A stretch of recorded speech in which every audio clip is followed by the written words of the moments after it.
חושב שמטרת האירוע, ואני אגיד פה לכולם, מי שנמצא באירוע כזה גדול של מלחמה, ואומר את זה שר הביטחון ואומר את זה הרמטכ"ל, לא הייתה לנו מלחמה כזאת מאז מלחמת יום העצמאות, לא ניתן להשוות אותה לשום דבר אחר. מאז ההקשר הזה, במלחמת יום העצמאות היינו באמת באיום קיומי, אני לא משווה אליה, אבל כנראה שזאת המלחמה הכי קשה שהיינו מאז, ובתוך הדבר הזה יש מספר לבנים שאנחנו מקיימים בתוך שדה הקרב. אני רוצה להזכיר, הדבר העיקרי שצבא ההגנה עושה, זה להציל את כל מי שניתן להציל אותו. וזה הקרב היומיומי שאנחנו מנהלים בתוך שדה הקרב. אי אפשר לעשות את זה בלי ללמוד. נאמר פה על ידי אנשים יותר מכובדים ממני, מה הדבר ראשון צריך להיכנס איתו מטפל לשדה הקרב? צניעות. נשק חשוב, אבל גם בלי נשק. להיכנס עם צניעות, והיכולת להבין מה אתה עושה לא טוב, מה אתה צריך לעשות יותר טוב, ללמוד מהטעויות אלה שהיו שם לפניך, כי להתגלח על הטעויות שלך, אני אגיד, זה לא ממש חכם. ואם אנחנו רוצים לצמצם את המוות בר מניעה, כשאנחנו מתרגמים בתוך עולם הרפואה, במה הצלחנו לשנות, מה הצלחנו להשפיע, יש מספר לבנים משמעותיות שעליהם ישבנו. הדבר הכי חשוב, נאמר פה על ידי כולם, מי נמצא בנקודת הפציעה. היכולת שלנו לשים מטפל בכיר, בכל פלוגה בצה"ל כמעט, בכל צוות ביחידה מיוחדת, זה הלבנה הבסיסית שאנחנו יושבים עליה, ב-95% מהמקרים צריך להגיד זה פרמדיק. זה הבסיס שעליו אנחנו יושבים. האיש הזה שם צריך להגיד, הרבה לפני שהוא מקבל החלטות, שהוא מטפל בפצוע, הוא מקבל החלטות. האיש, לפני שהוא נכנס לשדה הקרב, הוא מקבל החלטות שנוגעות לשדה הקרב. איפה אני מתארגן? כשאני נכנס לתוך בית, באיזה נקודה בתוך הבית אני צריך לארגן את הציוד הרפואי שלי, איפה הנעפל שלי יהיה, מהי דרך היציאה, מהו הציר, אלה בכלל לפני שאני פוגש את הפצוע הראשון. והמטב הזה בתוך נקודת הפציעה, מאפשר לנו לעשות פינוי מהיר, מאפשר לנו לטפל, מאפשר לנו לעשות טיפול נמרץ, מאפשר לנו לעשות פינוי מהיר, ומאפשר לנו ללמוד ולהשתנות, ותכף נדבר פה על מה זה להשתנות ולשנות פרוטוקולים. אפשר להיות צינים על לעשות אינטובציה או לא לעשות אינטובציה. זה שאתה יודע לעשות משהו, לא אומר שצריך לעשות אותו. חלק גדול מהאנשים שהיו פה לפני דקה, באו מעולם היחידות המיוחדות, אחד הדברים העיקריים שמלמדים לוחם ביחידה מיוחדת, הוא למתוח את הספק. אתה נמצא בתוך שיח, הולך לידך חייל סורי, אתה ממתין וממתין וממתין, ולא פותח באש, כי אתה מבין שיש אירוע גדול יותר שמחכה לך, אבל אתה יודע שאם תצטרך לפתוח באש, אתה יודע לעשות זה הכי טוב. וזה מה שנדרש איש הרפואה. לא לעשות, לא לעשות, לא לעשות, עד שצריך לעשות. ואם לא צריך לעשות, אז לא צריך לעשות. ואתם תכף תראו שזה כנראה גם מה שטוב לפצוע. במבחן התוצאה, שאף אחד לא יספר סיפור אחר. אנחנו מצילים 50% מהפצועים אל מול מה שהיינו במלחמת לבנון השנייה, אנחנו מצילים 30% מהפצועים יותר מה שהיינו בצוק איתן. וזה על פצועים הרבה יותר קשים. אי אפשר למדוד את זה אחרת. וכשאני אומר פצועים הרבה יותר קשים, זו חומרת הפציעה שלהם. אלה אנשים שמגיעים חיים לבתי חולים. 12% מהפצועים שאנחנו מביאים לבתי החולים, עם ISS 25 וצפונה, רק לפרופורציות, ISS 25 וצפונה, זה אנוש. זה האנשים, רק בפרופורציות, הם פשוט מתו לפני כן. בצוק איתן ובלבנון השנייה, הם פשוט מתו. ואנחנו מביאים אותם, חיים לבתי החולים, וזה מתחבר שנייה אחת, בתוך שדה הקרב, בוא נודע על האמת, אנחנו מחזיקים את הפצוע הזה, 46 דקות, הסטנדרט פינוי בעזה, 62 דקות, סטנדרט הפינוי בלבנון, מתחנו לקצה, אירוע של אגוז, תוך כדי קרב, 90 דקות. אחר כך, הפצוע הזה יישב בבית החולים חודשים אם לא שנים. הנטל על מערכת הבריאות הציבורית שאנחנו מטילים ביכולת שלנו להציל חיים, הוא נטל עצום, צריך להגיד את זה. ואנחנו מצילים היום, הצלנו במלחמה הזאת, עוד פעם 50% מהאנשים היו מתים לנו. ממש כך. בפרופורציות, אם היינו טובים כמו שהיינו בלבנון השנייה, ואנחנו הרבה יותר טובים. אני מבין שאת עולם הווליום עוד לא הצלחנו לטפל. בעזה, ברגע נתון, היו 700 מטפלים. בתוך עזה, אני לא סופר מי שתמרן באיו"ש, לא סופר מי שתמרן בעזה. בעזה, כשהיה שיא התמרון בתוך עזה, היו 700 מטפלים. מתוכם צריך להגיד, אני גאה להגיד את זה, החיל שעומד עם 15% נשים מטפלות. אנחנו החיל, בתוך ההקשר הזה, הכי קרבי בצה"ל. הכי הרבה לוחמות, הכי הרבה מאפשרות את התימון הזה, ובתוך זה, אומרת פה, שני קרפח 188, אי אפשר לרצות לעשות משהו אחר. היכולת שלך לטפל באנשים ולייצר להם אתגר. ואנחנו טובים יותר, בכמה זמן לוקח לנו להוציא פצוע, כי יש לזה לבנה גדולה מאוד. מישהו יודע כמה זמן היינו בצוק איתן? אותו חבר'ה צוק איתן, היינו עזה 1.5 קילומטר, כן? צוק איתן, 90 דקות. זה היה זמן הפינוי הממוצע. מה היה זמן הפינוי בלבנון השנייה? 210 דקות. זה היה זמן הפינוי בלבנון השנייה. עכשיו, רק שנסדר את הזה, אותם יישובים בצה"ל, שאף אחד לא יספר לכם סיפורים, אין עשרות אלפי נמרים וטנקים, או כל אותו דבר, בגדול, אותו הבלה, חבר'ה, אותו המר, אותו מסוק יסור, אותו מסוק בלקוק, אותו אחד. המערכת שונה. הסיסטם עצמו בליבה שלו הוא נראה אחרת לחלוטין. אנחנו לא יכולים לעשות כלום בלי לתעד בשטח. עכשיו, זה אתגר שצריך להגיד, אם אמרתי המטפל, זה העדן הראשון שאנחנו יושבים עליו, העדן השני שאני יושב עליו, הוא היכולת שלי ללמוד. אם אני לא לומד, אי אפשר להשתפר. זה לא עובד אחרת, אני אומר את זה פה לכל מי שמתיש אותו, שאומרים לו, תמלא את הטופס 101, או תמלא את הטופס טיפול בפצוע, אי אפשר. אי אפשר לשאול את עצמך, רגע, האם יש משהו שאני יכול לעשות יותר טוב, משהו שאני יכול לעשות פחות טוב, כדי להציל את הפצוע הבא. האם פרוצדורה שעשיתי משפיעה על הפצוע?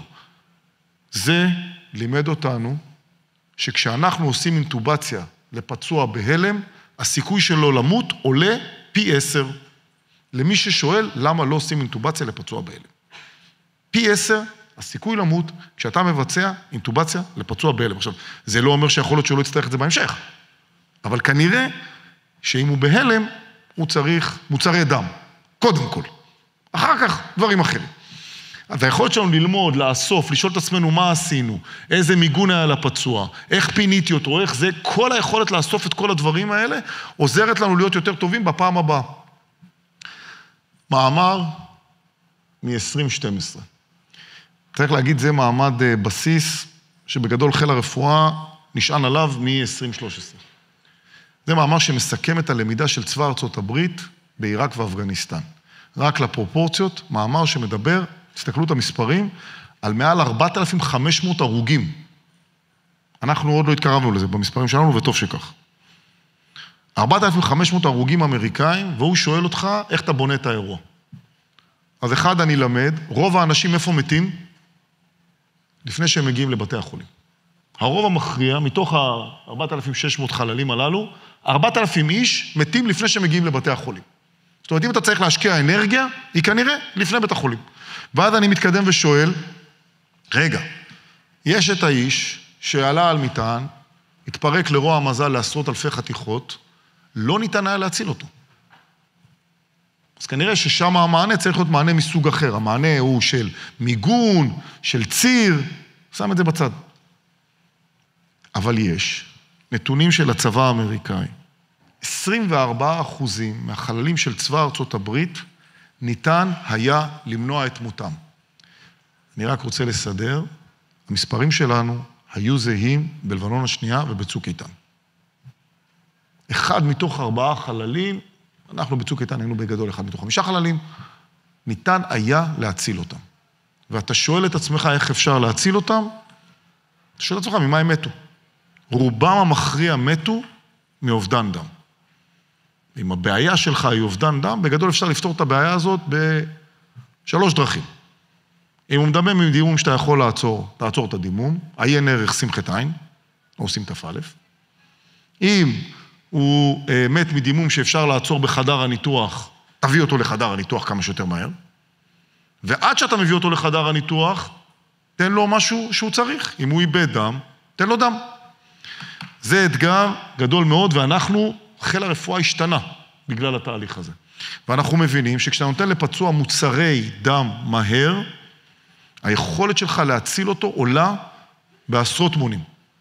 ולמדנו את זה לפני המלחמה, ולאט לאט התחלנו להשתנות. עכשיו, זה מאמר מהג'אמה, קצת לפני המלחמה. והמאמר הזה, בגדול מדבר על כך, שמדברים על זה שבגדול, שבעשור הקרוב, הם יבינו שצריך לשנות את הפרוטוקולים. ואם מה שהורג אנשים זה דימום, אז בואו נעבור אנשים לטפל בבעיה, בדימום עצמו, ולא ב-A ו-B, כי זה לא מה שהורג את האנשים. ואנחנו, היכולת שלנו לצעוד לתוך העולם הזה, היא אחת היכולות ליבה שלנו שעזרה לנו להציל אנשים יותר טוב. ובואו נדבר שנייה אחת על מה למדנו על התערבות בנתיב אוויר. חבר'ה, האתגר הכי גדול בהתערבות בנתיב אוויר, זה שגורם לאנשים להתעסק בדברים הלא נכונים. יש עוד דור, אני זוכר שאני כשעשיתי ATLS לפני אז, משפטים כמו under 8, intubate, וכל מיני כאלה דברים, והפצוע קצת לא בא לך במצב רוח טוב, או צריך להגיד לפעמים, מספיק שהוא צועק קצת יותר מדי חזק, אז אתה אומר, טוב, צריך להשתיק אותו, כי הוא ממש עדיף לעבוד בשקט. וזה מעכב פינוי, וזה גורם לסיבוכים, ופיזיולוגית, זה הדבר הכי גרוע שאפשר לעשות למישהו מדבר. אני לא, בהקשר הפיזיולוגי, נשימה היא תהליך שהוא תהליך עם לחץ שלילי. הלחץ השלילי הזה הוא מה שגורם לדם לחזור ללב. כשאתה מנשים בלחץ חיובי, אתה מבטל את הלחץ השלילי הזה, ואם הפצוע הזה ממילא בהלם, אתה מוריד את הקרדיאק אאוטפוט, ובגדול, אם עד עכשיו הוא היה כמעט מת, הפכת אותו למת. ואם זה בסדר, אז לא צריך לדחוף צינורות לתוך הדבר הזה. ולפעמים גם כשזה לא בסדר, צריך לעשות את זה, ואנחנו תוך כדי מלחמה שינינו את הפרוטוקולים באופן משמעותי, וצמצמנו בו, לא ביטלנו אותם לחלוטין, אבל ההגדרות הפכו להיות הרבה יותר ברורות, למתי עושה או לא עושה ניהול נתיב אוויר. וזה ישתפר, ואנשים שלנו צריך להגיד, אתגר גדול, הוא יכול ללמד אנשים לעשות דברים אחרת תוך כדי מלחמה, וזה משתנה. ובהמשך לזה, שאלנו את עצמנו, מה אנחנו עושים לפציעות חזה? טיפק, או טנשן פנאומותורקס, בגדול, זה הפגיעה עם הכי הרבה יחסי, public relations, הכי טוב בעולם.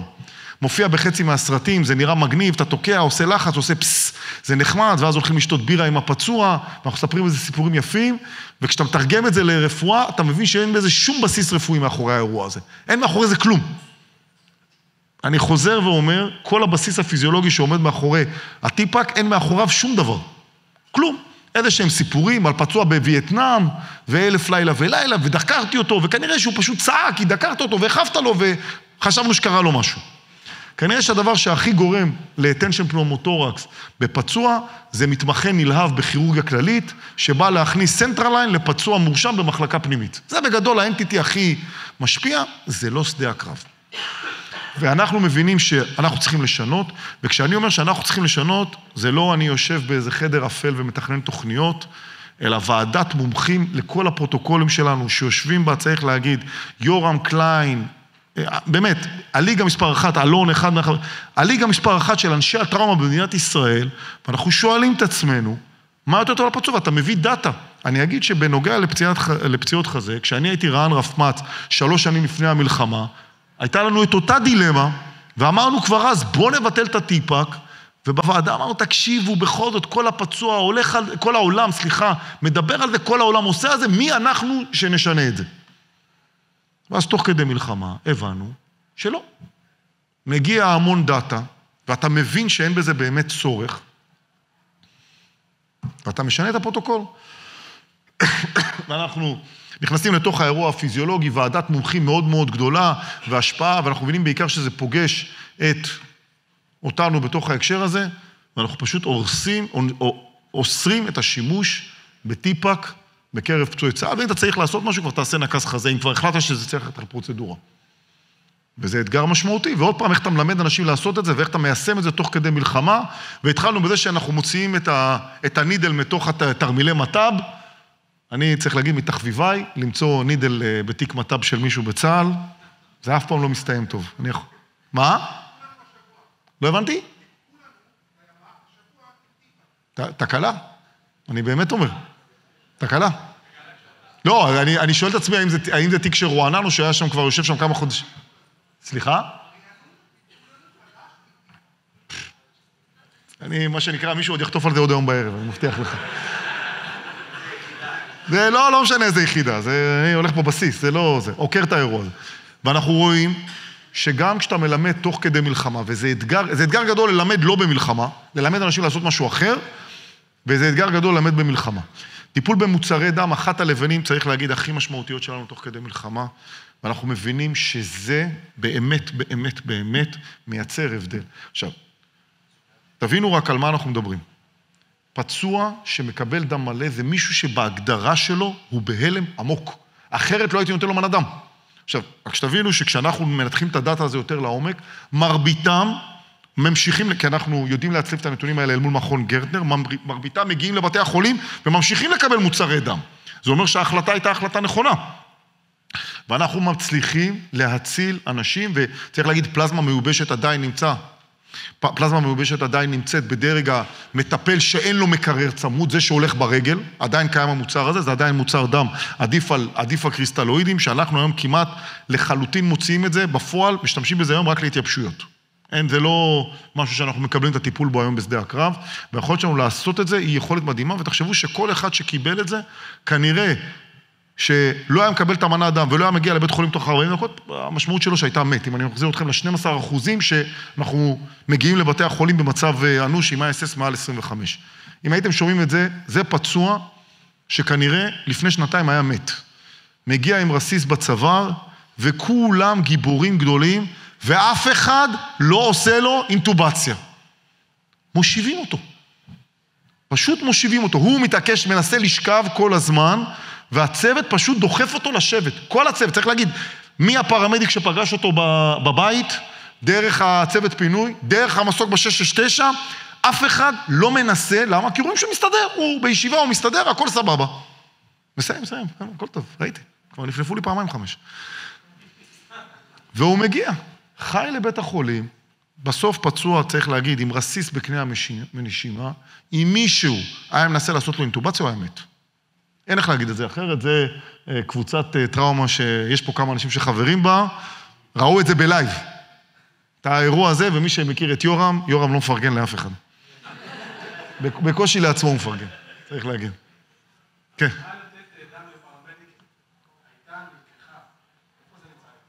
קיימת במקומות שבהם אנחנו חושבים שכאילו אין לנו חלופה אחרת. אנחנו מנהלים את זה. זה אירוע שאנחנו מנהלים אותו. צריך להגיד, גם אצל רופאים היא קיימת ונלקחת. מי שלא חווה, מה זה לתת דם בבית חולים, איזה 7 מדורי גיהנום, אתה צריך לעבור, עד שאתה נותן, יש לך אישור. מזכיר, מי שנותן היום מנת דם בבית החולים, יש לו אישור לתת מנת דם רק במחלקה שלו. הוא לא יכול ללכת למחלקה אחרת ולתת מנת דם. הוא לא יכול ללכת, בוודאי לא לבית חולים אחר, לתת מנת דם. ואנחנו, בסוף, אני מזכיר, שמנת דם זה אירוע מסוכן. יש לו גם דברים לא טובים שקורים בעקבותיו, ולכן אנחנו מנהלים את זה, צריך להגיד, גם לרופאים וגם לפרמדיקים, ואנחנו מאשרים לפרמדיקים במקומות שבהם אנחנו חושבים שזה צריך, שאין לנו חלופה אחרת, וזה קורה. וזה מתנהל. והשינוי הזה עוד פעם חוזר ל-A ו-B, שאנחנו מורידים באופן משמעותי, לא מבטלים, כי יש מקומות שזה עדיין נדרש, אבל מצמצמים ומחדדים את ההנחיות, זה יכול שלנו ללמוד ולהשתפר. בתוך זה, אני אגיד משהו על הדרך, זה כאילו נשמע כמו קוריוז, אתה רואה מסוק מגיע, והדבר הכי חשוב שהוא עושה, חוץ מלקחת את הפצוע, מה קורה מדלת שמאל שלו, שימו לב? זורק את הציוד. היכולת שלך להיות עם 100% כל הזמן. זאת אומרת, מגיע, מצד אחד נכנס פצוע, מהצד השני זרקו שני אלונקות והארגז. הארגז הזה, זה הציוד לצוות הרפואי שנמצא מאחורה. צריך להגיד שאנחנו עכשיו, אם או לא יהיה תמרון אחר, אנחנו עכשיו מתכננים על גם איך אנחנו מעבירים דם. אם צוות נתן מנת דם, ואין לנו מאיפה לתת לו אחת אחרת, שהצוות במסוק גם ייתן לו מנת דם בתוך הדבר הזה. צריך להגיד, בעניין כוח במלחמה, אירוע משמעותי שתופס אותנו, פתחנו עוד קורס פרמדיקים שנה שעברה, השנה פתחנו עוד קורס פרמדיקים, יש כבר קורס פרמדיקים רביעי בצה"ל, אנחנו רואים שבסוף שנת 25, תחילת שנת 26, צה"ל התייצב על בערך, תלוי באיזה יחידה, בין 3 ל5 פרמדיקים סדירים בגדוד מתמרן בצה"ל. זה המספר, צריך להגיד הכשרה של שנה, לוקחת זמן, אירוע מאתגר, אבל זאת השתנות. אגע שנייה אחת בעולם רפואת השגרה, שגם תופס אותנו אתגר גדול מאוד, אני רק אראה לכם פה בתמונה, הסרטון הזה לא רץ, חבל, שיירה שנכנסת לעזה, שימו לב, אנחנו גם מטפלים באנשים בתוך עזה, זה בית בתוך עזה, מרפאות, אנחנו מביאים רפואת שגרה, מי שיצא לו להיות במל"ק, שיש בו מרפאת שיניים, גם כאלה יש. אנחנו מטפלים באנשים בתוך שדה הקרב. רם 2, מי שלא מכיר, זה מערך שקיים רק במדינת ישראל.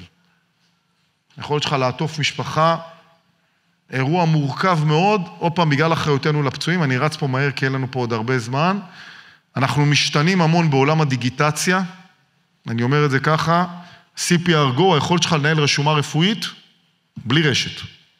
ואחר כך זה מסתנכרן.